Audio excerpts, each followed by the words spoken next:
ఇది వారి తాతగారు ఉండే గది. వారి నాన్నగారు వస్తారని ఈ గదిని అలాగే ఉంచాం. మీరు ఇక్కడే ఉండొచ్చు. నేనా? అవును, మీరు మా తండ్రి వంటి వారు. తాత మనవాళ్ళు కబుర్లు చెప్పుకుంటూ ఉండండి, నేను స్నానానికి ఏర్పాట్లు అవి చేస్తాను.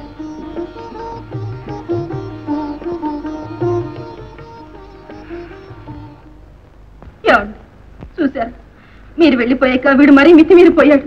ఊరి నిండా అప్పులు చేస్తున్నాడు. డబ్బు అని మాటి మాటికి నా ప్రాణం తీస్తున్నాడు. డబ్బు ఒరే, నువ్వు చచ్చి గీపెట్టినా సరే మీరు చిల్లి గవ్వ కూడా నీకు ఇవ్వనరా. చిల్లి గవ్వ ఎందుకు మమ్మీ?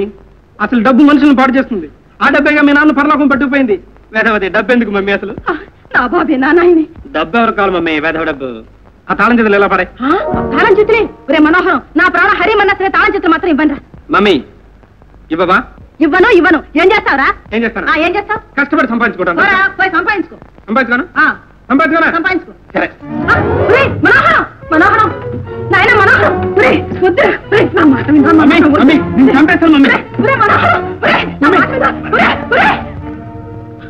అయితే మళ్ళీ ఈ ఊరు నుంచి మకాం ఎత్తేసి అడవిలో కాపురం పెట్టి అక్కడ ఒక ఊరు కట్టాలంటావు.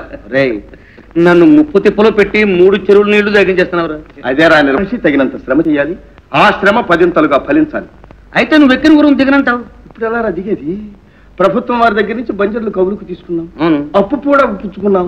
కావలసిన పరికరాలేవో ఆర్డర్లు ఇచ్చాం. సత్యం రా దేవుడా, కొండనాలకి పెడితే ఉన్ననాలకి ఊడింది అన్నట్టు ఓటానికి మన దగ్గరే ఉందిరా. దరిద్రమేగా, అది కూడా పోతుందని భయమా? చేసిన చాకరిపోతే చాలరా. దండంతో సరే చెప్పండి. తల్లిని నమ్మినవాడు ధరణిని నమ్మినవాడు ఎప్పుడూ చెడిపోడు. తల్లి చచ్చే కష్టాలు పడి మనకు జన్మనిస్తుంది, ఈ భూమి మీద పడేస్తుంది. ఆ తరువాత ఈ భూమాతే సర్వ బాధలకు వచ్చి మన బ్రతికిస్తుంది.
బాబు గారు, వకీలయ్య గారు వచ్చున్నారు.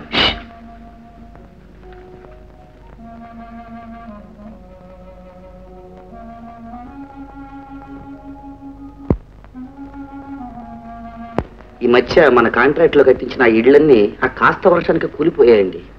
కాంట్రాక్టర్లు కూలీల కష్టమే కాకుండా ఇసుక సున్నం సిమెంట్ కూడా తినేస్తుంటుంది. కూలిపోక రాలిపోక ఏమవుతాయి చెప్పండి. సరసానికి కూడా కాస్త సమయం ఉండాలండి. గవర్నమెంట్ ఇప్పుడు నా మీద కేసు వేసింది. అనా పైసలతో వసూలు చేస్తుందట. ఏం చేయమంటారో చెప్పండి. ఏం చేయాలో మేం చెప్పగలిగితే మీరు మీ పట్టాలు ఎందుకండి? కేసు నడిపించండి.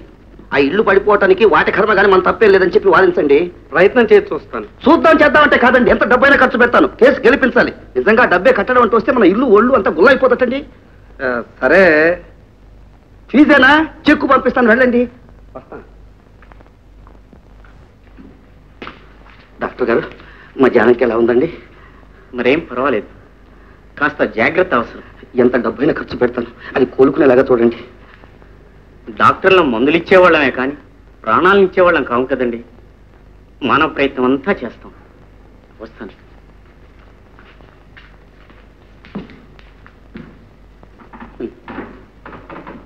ఈ డాక్టర్లు లాయర్లు ఇంటి చుట్టూ ఉపగ్రహాల్లాగా తిరుగుతుంటే ఇంకే ఉంటుంది. ఉపగ్రహం అంటున్నావు నన్ను? నువ్వు అల్లుడివి నాయన, 10వ గ్రహానివి. లోపలికి వెళ్ళు.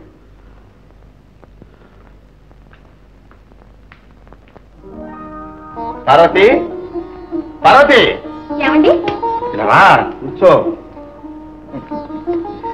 మన కష్టార్జితం ఇక మీద సర్వం నీది. నాకు మీరు బాబు తప్ప ఇంకేం అక్కర్లేదు.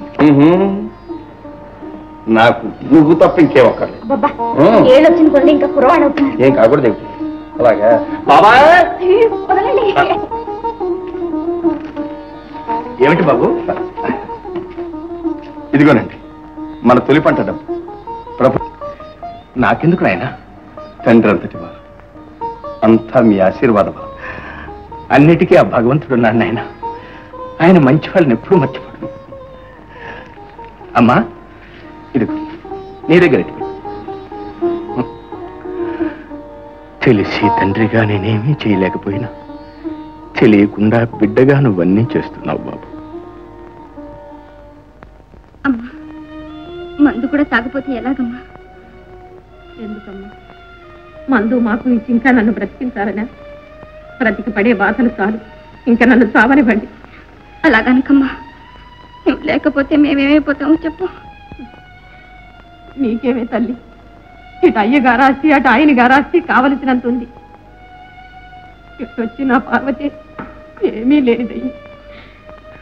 దానికి తల్లి పుట్టిల్లు లేకుండా చేశారు. పుట్టింటి రుణం తీరిందని దాని నోటితోనే అనిపించారు. ఎందుకమ్మా అలా నిష్ఠూరంగా మాట్లాడతావు? నాకు మాత్రం అక్కంటే అభిమానం లేదా? ఉందమ్మా ఉంది, కానీ ఐశ్వర్యం మన కళ్ళని కప్పేసింది. రక్తాన్ని పంచుకుని పుట్టిన అభిమానాన్ని కూడా చంపేసింది. చెల్లిని పిండినది ఎంతో ప్రేమతో పరిగెత్తుకొస్తే దాని లేని తనాన్ని ఆడిపోసుకున్నారు. దొంగదన్నారు. ఇంట్లో నుంచి పోయేదాకా తరిమి తరిమి కొట్టా. అమ్మా మీ పాదాలు పట్టుకు చెప్తున్నానమ్మా, నేనే స్వయంగా అక్కని తీసుకురావడానికి వెళ్తాను. ఎలాగైనా అక్కని మరి ఇంటికి తీసుకొస్తానమ్మా. అది అభిమానం కలదు. మళ్ళీ ఈ గడప ఈ జన్మలో దాన్ని చూడలేదమ్మా.